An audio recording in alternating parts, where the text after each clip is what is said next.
Marunong manloko si Baby Bianca. Oh. Kinagaya niya si Joy. Oh. Wala na yung mama niya kasi ano na daw, luma na. Iba naman, wala na challenge. Nguya na lang. Nguya.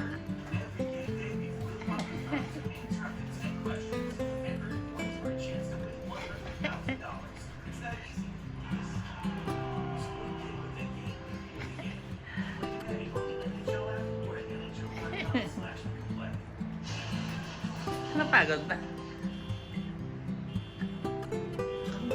2,000 years later.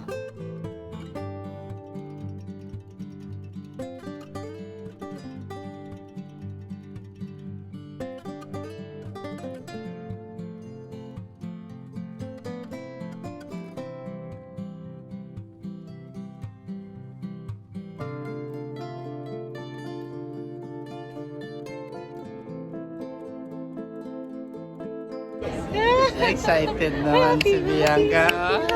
Tawa siya. Nakikita kasi siya. Bebe, iwan mo na kami ni Lolo at saka ni Lola. Happy. Andito na sila. Kasi ina pero ang sasakyan na China.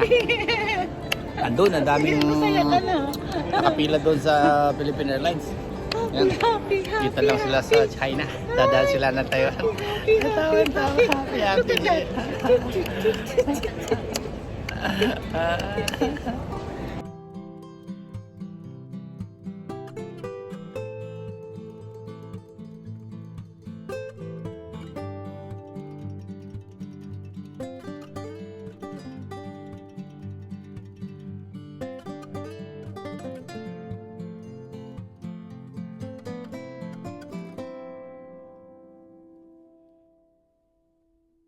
So, dito na kami habang naghihintay kami ng flight para pasok sa pre-departure area.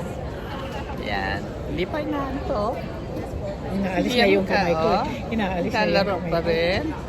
Ayan Inaalis na. na yung kamay ko. Si Lolo dito. No. Ay, antok na din. Hikap na. Antok na. Matulog ka na lang doon mamaya sa plane. Sleeping time na kasi dapat eh. Hanggang ngayon gising pa. Napagod din si Lola sa pagkarga. Ala, kinakagat-kagat. Baby no, ang liwanag dito no. Laki na bahay nila no. Oh, yeah. So, papunta na kami sa departure area. Natapos na din yung aming ano yung tinapos, bebe? E-travel! Kasi pag wala ka nun eh, siguradong hindi ka pa sasakayin.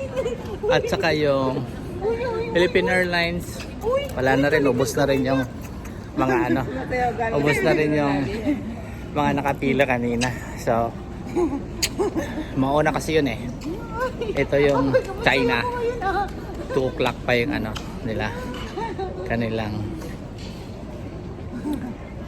alis. So, ano kami doon.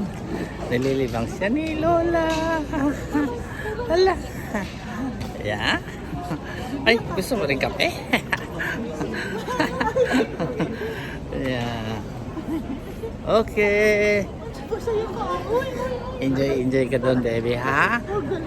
Yung mga lola mo doon na iba, ha? At saka lolo, ha? At saka mga tito, ha? Tapos susunod naman kami, ha? Susunod kami sa September. Okay.